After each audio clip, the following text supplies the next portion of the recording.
que ce soit le nom, que ce soit la photo, il y a d'autres éléments discriminatoires, que ce soit l'appartenance à une religion ou autre. Mais donc effectivement, sur le CV anonyme, on parle bien des compétences recherchées pour un emploi précis qui se retrouvent sur ce document.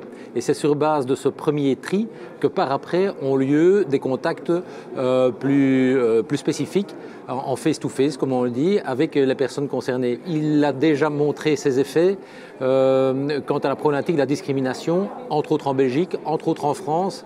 Très sincèrement, c'est un gros avantage. C'est qu'en définitive, l'employeur ne se base que sur des éléments extrêmement objectifs que pour pouvoir savoir s'il a affaire à un candidat qui correspond à ses besoins pour sa société. Alors on pourrait dire au départ que c'est peut-être quelque chose qui est inhabituel, parce que quand on engage quelqu'un, on aime bien avoir le côté visuel et surtout la manière dont les gens s'expriment pour être bien certain que la personne correspond au profil recherché. Mais d'un autre côté, on ne se rend pas compte à quel point la diversité dans une entreprise est équivalente à un apport économique beaucoup plus important pour cette entreprise.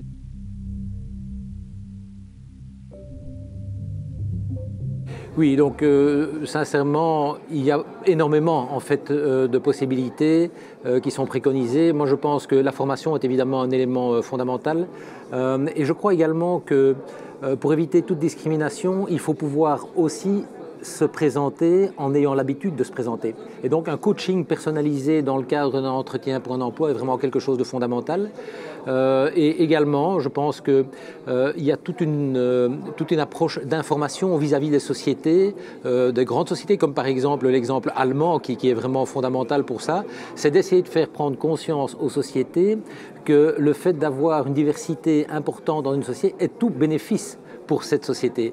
Or, au départ, on a tendance à rester sur des préconçus et ces éléments-là doivent petit à petit disparaître.